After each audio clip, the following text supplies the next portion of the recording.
Hi, Dr. DeVizio. This is the screen I'm looking at.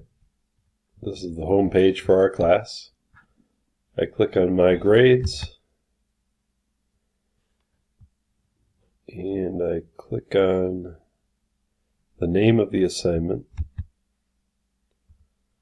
which takes me to kind of a summary page, but nothing to do with my actual grade.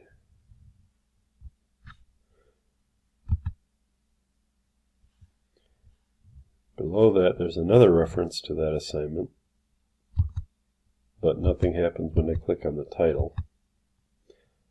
If I click on grading criteria up here, just informational, view description, informational, grading criteria, informational. Of course, under the discussion boards, we have these little chat windows. That's what I was expecting to see next to my examination 1, but there is no chat window icon.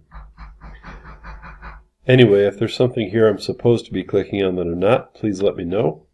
I look forward to your response. Thank you very much.